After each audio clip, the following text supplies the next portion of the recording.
Hi, hello, and welcome back to the Lunar Womb Portal, a sacred space for women to journey through womb wisdom, cyclical living, moon magic, herbal medicine, and feminine remembrance. Here, we reconnect with the body's rhythms, honor the wisdom of the cycles of our womb, nature, and the moon, while remembering the power that has always lived within us. I'm Lunar Rhiannon, your guide through the portal, and each week we'll journey through the intersections of women's health, spirituality, and the sacred feminine. So light a candle, grab your tea, and settle in. The portal is open. Hello, hello! Happy new moon in Cancer. This feels like such a rejuvenating new moon. I don't know if it's just because I'm a Cancer Sun, Cancer Mercury, and we're having a Mercury retrograde in Cancer right now. We just had a Mercury Cazimi like Sunday, 2 days ago before the new moon. And now we're at a new moon in Cancer. The sun and the moon are both in Cancer. The moon is Cancer's home sign, so this is her favorite place to be. And this moon is all about your internal and external home. What feels like home to you, internally and externally? How do you experience that? How do you share that? Cancer is a very protective sign, very protective of our emotions. Cancer is the most emotional water sign. It is nicknamed the crybaby Cancer, okay? And I can attest, as a Cancer Sun, Cancer Mercury, okay, in the 7th house. If we're talking Placidus, she's in the 6th house. But as a Cancer Sun, Cancer Mercury, I literally cannot talk to you about my feelings without crying. It's honestly so annoying. Like, I love my sensitivity. I know that I have a level of depth that most people cannot comprehend. Okay, most people have a hard time understanding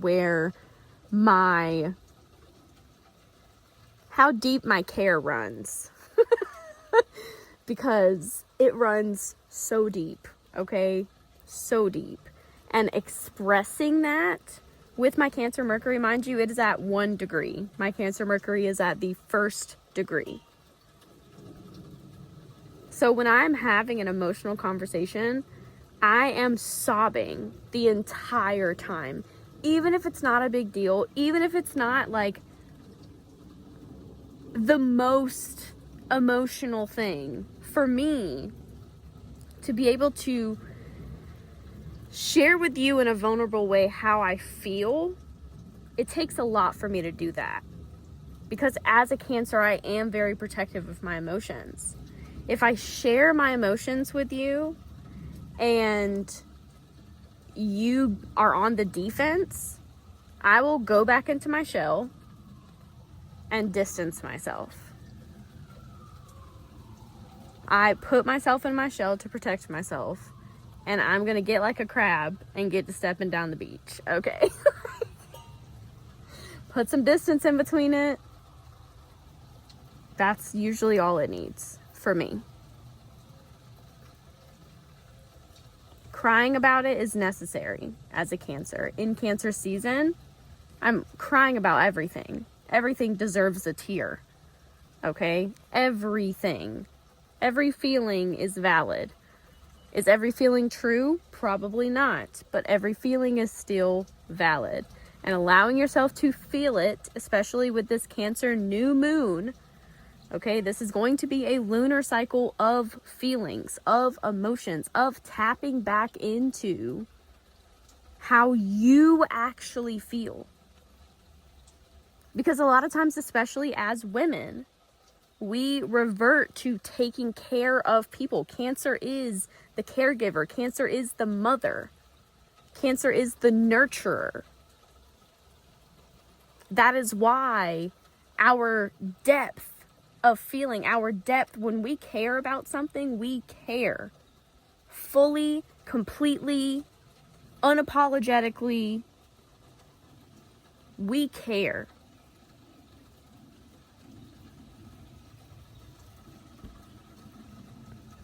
And we are going to feel it. We're going to feel that shift of energy in the room. We're going to feel how your emotions shift because we are reading the energy. Cancer is that sign, is that intuitive sign of reading the energy of a room. Taking stock of everyone's emotions as soon as you step into a room so you know the game plan. Cancer energy is meticulous.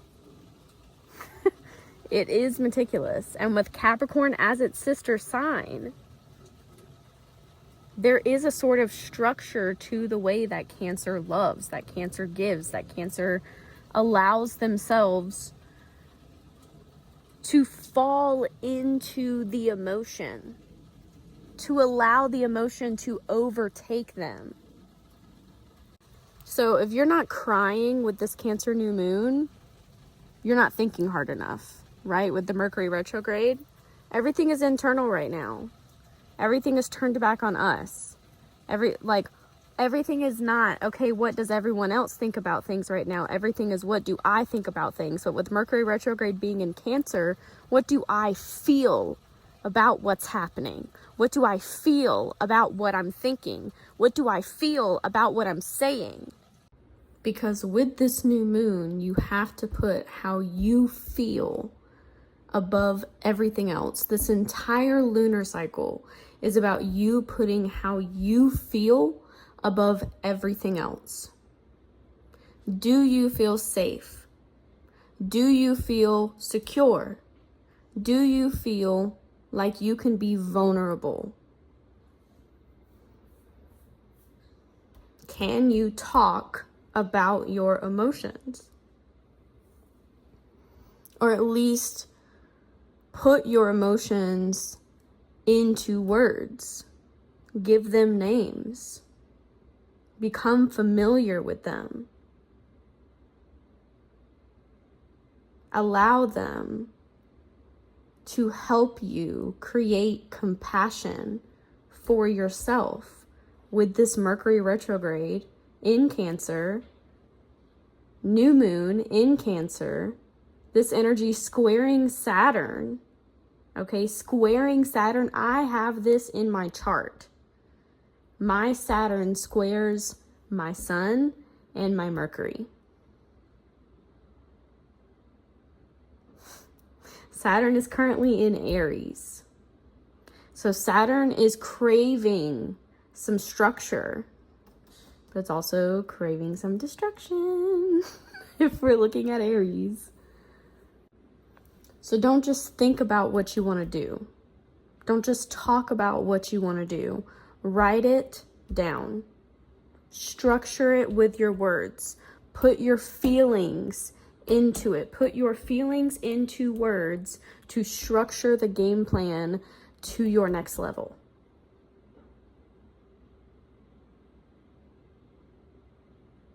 To your success.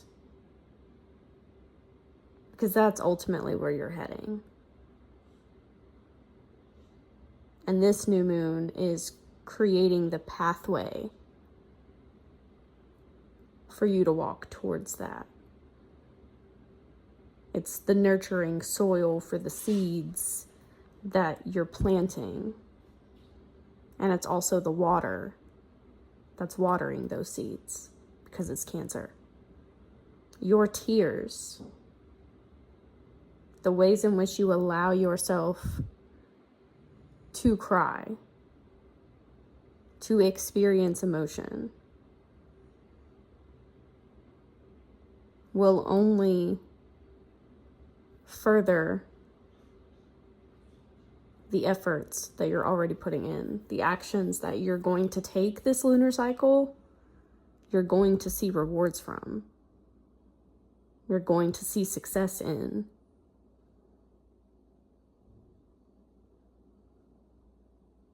This lunar cycle is going to show you that what you're dreaming is actually possible. when you allow yourself to believe what you're feeling about it.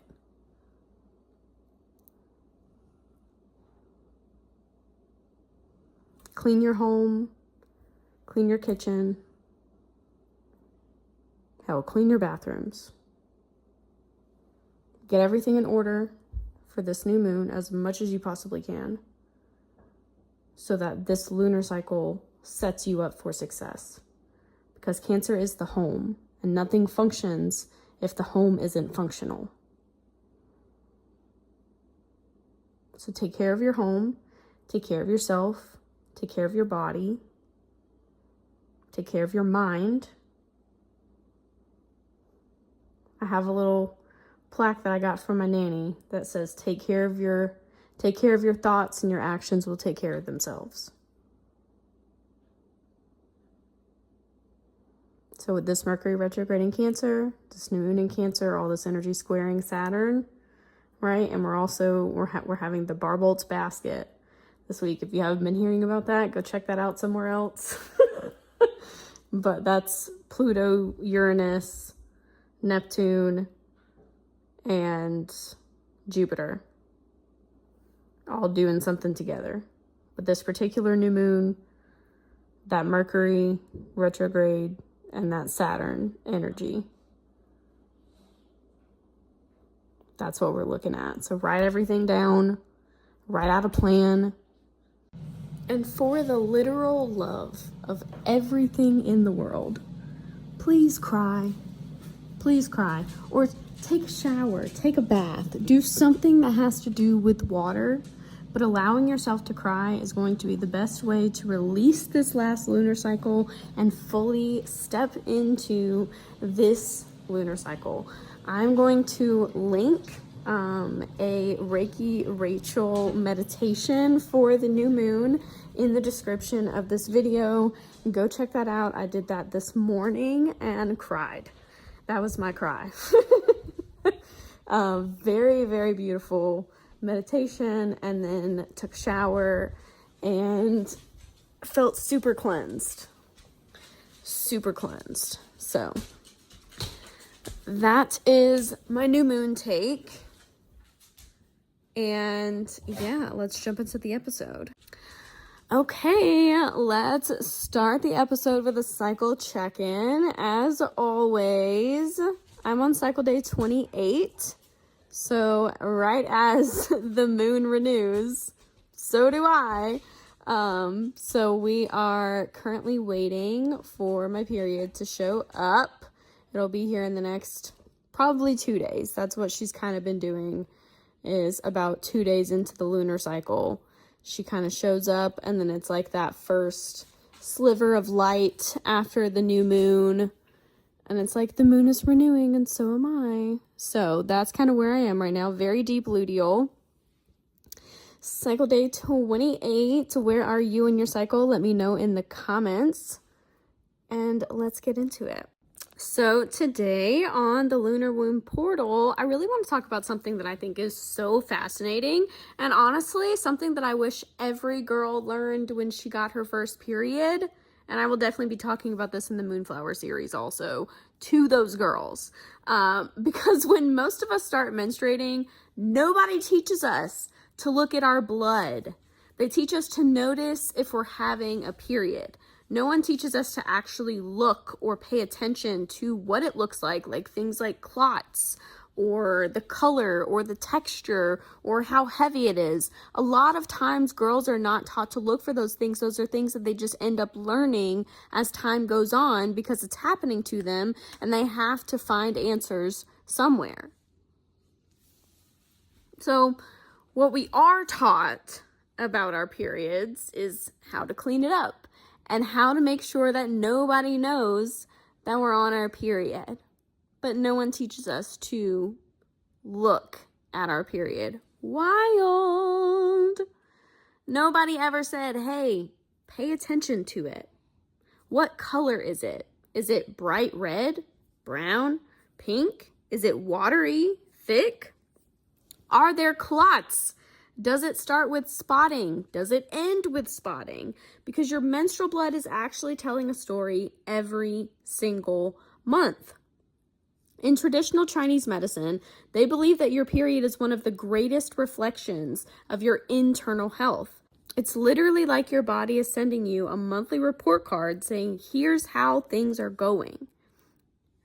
Now, I also love understanding the physiology behind everything, like the hormones and the endometrium, and why the blood oxidizes and why spotting happens, because I don't think that these perspectives cancel each other out. I think they complement each other really beautifully, understanding the hormonal aspect and the energetic aspect of it. Traditional Chinese medicine tells us what pattern we're seeing, and modern medicine helps explain how that pattern may have developed. So today I want to walk through your period almost like we're detectives, and let's decode it together. So let's actually start before your period begins, because technically your period doesn't always just show up. Sometimes it knocks first. Maybe you notice a little brown spotting. Maybe it's pink. Maybe it's red. Most women don't really think too much of it, but spotting can tell us a lot. Brown spotting before your period is probably the one that I hear the most about. And sometimes that's simply older blood making its way out before your bleed begins. But in traditional Chinese medicine, this can actually point to blood stagnation, which means that the blood isn't moving freely before your period fully begins. This can be helped with yoni steaming. I highly recommend yoni steaming 2 days before your period starts to kind of help warm everything up and really get the circulation going in your womb to allow your period to show up on time. I am absolutely going to be doing a steam today, 1,010%, because I know my period will be here in the next 2 days. Plus, it's a Cancer new moon. Any water moon, I always highly recommend doing a yoni steam. And since this is squaring that Saturn and Aries energy, when Cancer and Aries meet up, it just gives yoni steam energy. I'm pretty sure I did a podcast on this like previously, this specific energy of Cancer and Aries and yoni steaming. So I'll link that podcast in this description also, but like that's what it's giving.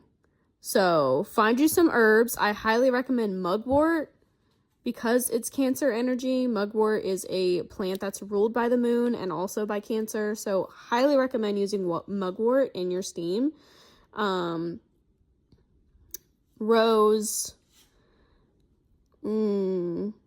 calendula, and lavender would be the ones that I would go with this Cancer new moon. I might add some more in there, but those are the ones I'm thinking of like right off the top of my head.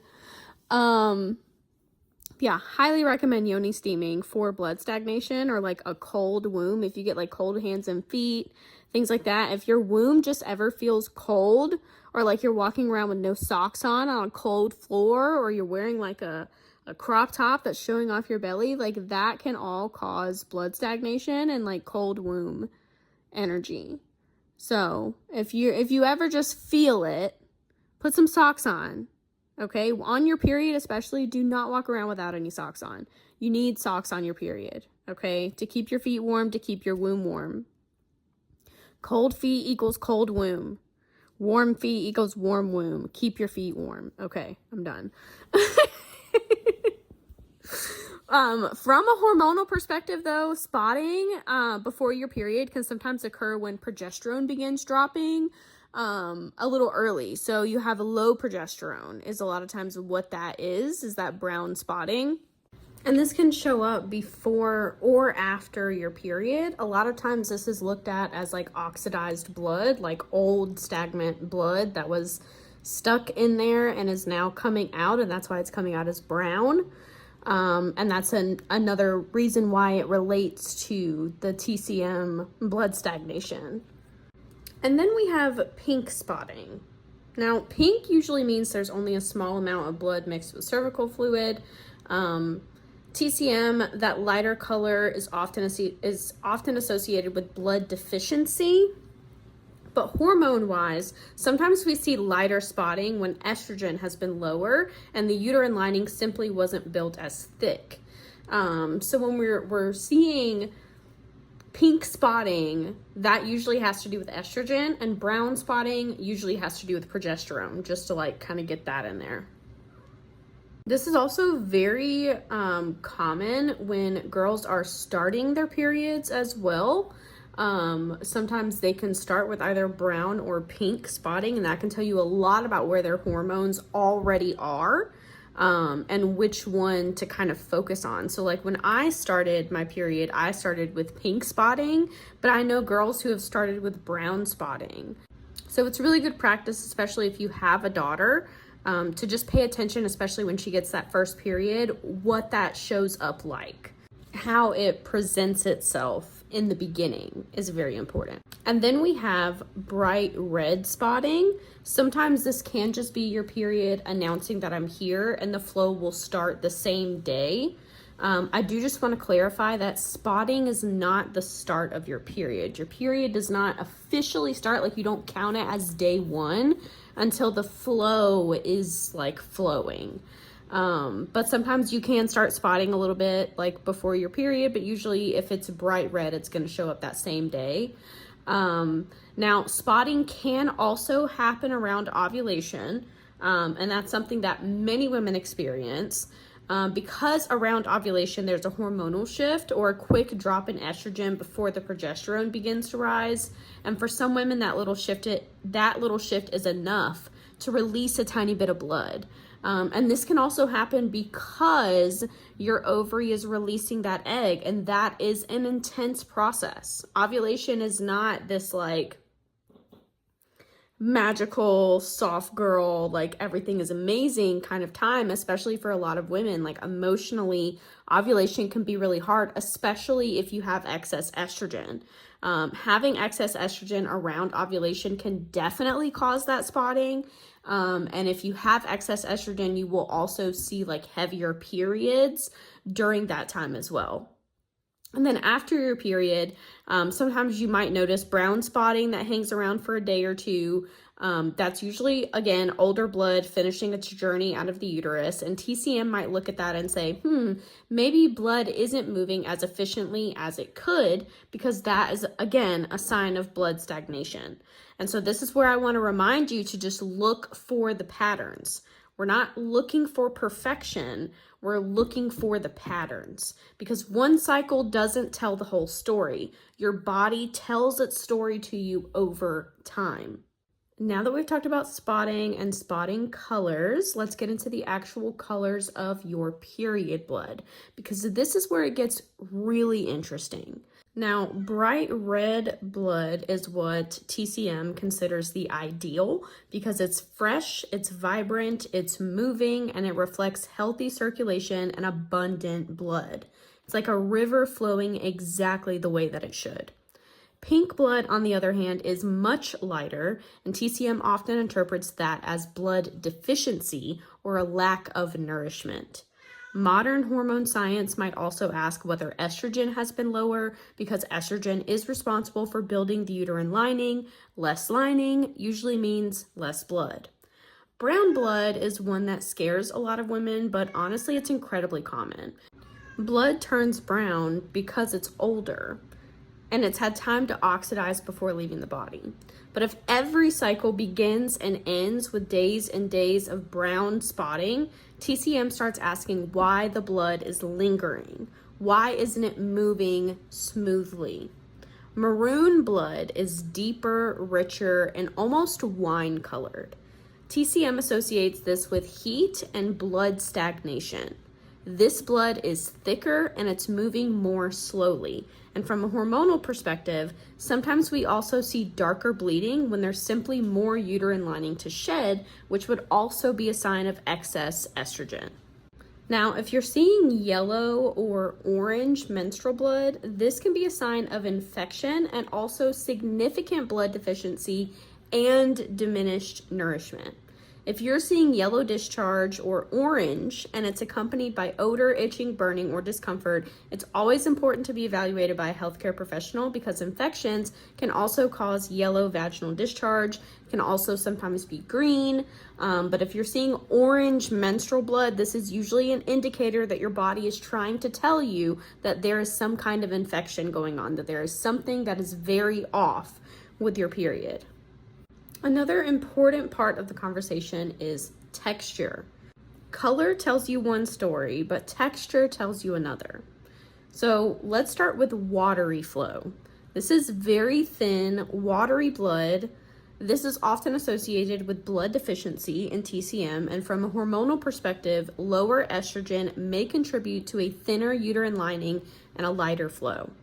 A smooth flow, which is the ideal menstrual flow, is not too heavy, it's not too light, it doesn't constantly stop and start, it flows smoothly over several days.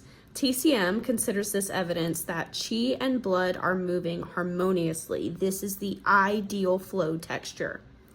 Jelly-like blood, small pieces of jelly-like tissue are common. In TCM, they may suggest mild blood stagnation, and one of the biggest causes is stress.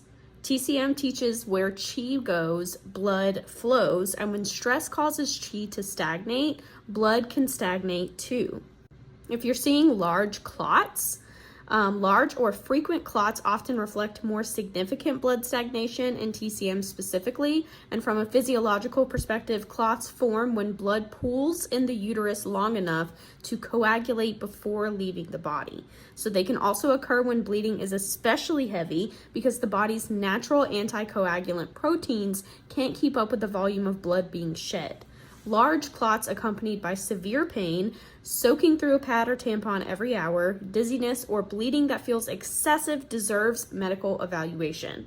Conditions such as fibroids, adenomyosis, endometriosis, bleeding disorders, or hormonal imbalances can all contribute to this. And the hormonal connection is that your menstrual blood is the final chapter of an entire month's hormonal story. Estrogen builds the uterine lining, progesterone stabilizes and matures that lining after ovulation, and when these hormones shift, your blood shifts too. Your blood changes too. Lower estrogen may contribute to lighter, pinker periods. A thicker lining may contribute to heavier, darker bleeding. Lower progesterone can contribute to spotting before a period or prolonged spotting afterward. Stress hormones like cortisol can disrupt ovulation altogether, changing both your flow and your cycle length, and your blood reflects the hormonal conversations that happen all month long. So with your next cycle, I want you to become a menstrual observer. Instead of just writing started period or tracking the days of your period, I want you to track the color, whether or not you're spotting before or after your period, the texture, the flow, is it light, medium, heavy? Are there clots? Are the clots smaller than a dime or bigger than a quarter? Because that matters. The cramping, is it intense? Is it bearable? The cycle length, the entire cycle length, not just your period, like the entire cycle from one period to the next, how long is that? Like I said at the beginning of this episode, I did a cycle check-in at 28 days. So we're looking at the entire cycle length. Emotional changes, your energy levels, your appetite, because your goal is not perfection, it's pattern recognition. And by paying attention to each individual cycle, because every cycle is unique, you are learning something different about yourself. And remember that any changes that you start to make, such as diet, exercise, or anything that could change the trajectory of your hormonal balance, in a negative or a good way, you will see those changes within 3 cycles. So don't expect to see the changes within that same cycle. Allow yourself that time. I know it can be very frustrating that it can take so long, but about 3 months or 3 cycles is when you're really going to start to notice any changes that you started to make. Traditional Chinese medicine teaches us that healing begins with observation. Modern medicine reminds us that hormones influence every stage of the menstrual cycle. And together, these perspectives invite us to become curious instead of disconnected. Your period is not random, and it's not something to ignore. It's one of the few ways that your internal health becomes visible. So the next time your cycle begins, pause before you flush. Look, observe, ask questions, because your womb is speaking, not in words, but in blood. And the more fluent you become in its language, the more connected you'll become to your own body. Thank you so much for stepping through the Lunar Womb Portal with me today. If this episode resonated with you, share it with a sister, leave a review, or tag me online so we can continue growing this community of cyclical, conscious women that the earth needs now. The portal is always open for us when we drop into our wombs and connect with our hearts. Until next time, honor your blood, trust your body, and stay connected to the wisdom within. We'll talk soon.